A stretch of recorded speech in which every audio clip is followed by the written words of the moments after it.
Hey, good afternoon, everybody. It is October 1st, 2023, and we are in the book of 2 Samuel. We're going to read chapter 21 today. All right, so we're done with the coup. We're done with the rebellion of Sheba. A couple of things, more things that we get done with before we move from David to his son Solomon. One is the Gibeonites. That was the tribe that dressed up like they'd been on a long journey and carried some moldy food and came to Israel and said, "Oh, we've come from far away. You should make a treaty with us." And it turns out that they were their neighbors that were supposed to be destroyed, but they kind of outwitted Joshua and his people. But because they promised them safety, they get safety. They made a vow before God. Now we find out that at some point in Saul's reign, he ignored that safety and he attacked the Gibeonites. And there's some, I don't know, famine or strife going on in the world, and they decide that it's because the Gibeonites, because Saul tried to destroy the Gibeonites, and they've never had satisfaction for it. So the proposal is, well, we're going to round up 7 sons. So apparently not all the sons were dead, and again also. We've said before, these are not necessarily in chronological order, so there's some overlap between all of these. They're basically dealing with an issue all the way to the end, So this trouble with the Gibeonites is solved by finding some of Saul's 7 relatives and giving them to them so that they can be put to death as punishment for Saul. They also realize, hey, you know what, when Saul and Jonathan were killed, we never brought them home either. So both of those loose ends get tied up, and that kind of ends that chapter. Then we see the Philistines come back again.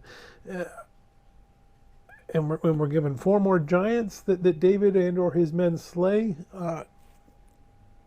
Probably sons of the original Goliath or relatives of his.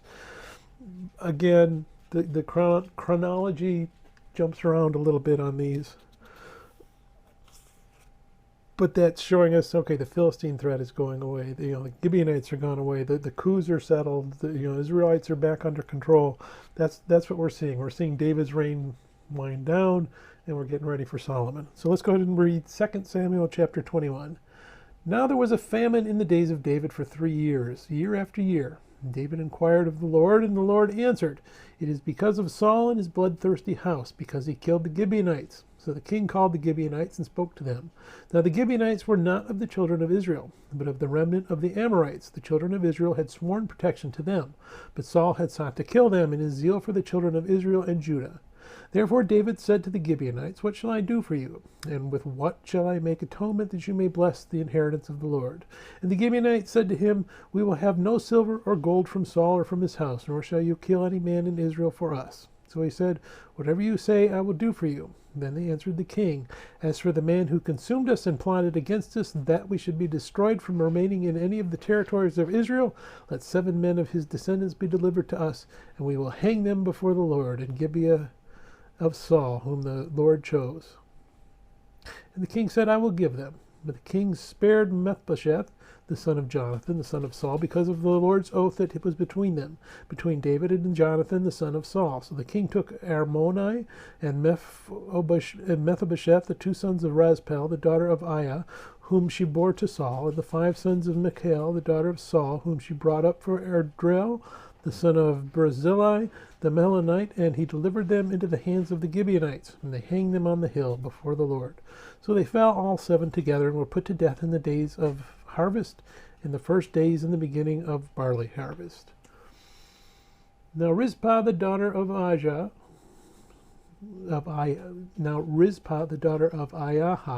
took sackcloth and spread it for herself on the rock from the beginning of harvest until the late rains poured on them from heaven. And she did not allow the birds of the air to rest on them by day, nor the beasts of the field by night. And David was told that Rizpah, the daughter of Ahah, the concubine of Saul, had done. Then David went and took the bones of Saul and the bones of Jonathan, his son, from the men of Jabesh Gilead, who had stolen them from the street of Bethshean, where the Philistines had hung them up, after the Philistines had struck down Saul in Gibeah. So he brought up the bones of Saul and the bones of Jonathan his son from there, and they gathered the bones of those who had been hanged. And they buried the bones of Saul and Jonathan his son in the country of Benjamin, and Zelah, in the tomb of Kish his father. So they performed all that the king commanded. And after that, God heeded the prayer for the land.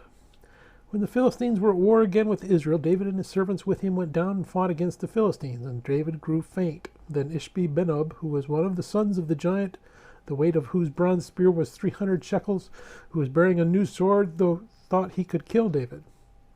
But Abishai the son of Zeruiah came to his aid and struck the Philistine and killed him. Then the men of David swore to him, saying, You shall go out with us no more to battle, lest you quench the lamp of Israel. Now it happened afterward that there was again a battle with the Philistines at Gob. Then Sibbechai the Hushite killed Saph, who was one of the sons of the giant. Again there were 4 at Gob with the Philistines, where Elihanan, the son of Jair Oregium, the Bethlehemite, killed the brother of Goliath, the Gittite, the shaft of whose spear was like a weaver's beam. Yet again there was war at Gath, where there was a man of great stature who had 6 fingers on each hand and 6 toes on each foot, 24 in number, and he also was born to the giant. So when he defied Israel, Jonathan, the son of Shemiah, David's brother, killed him. These 4 were born to the giant in Gath, and fell by the hand of David and by the hand of his servants. May God bless the reading of his word. May God bless you. Bye.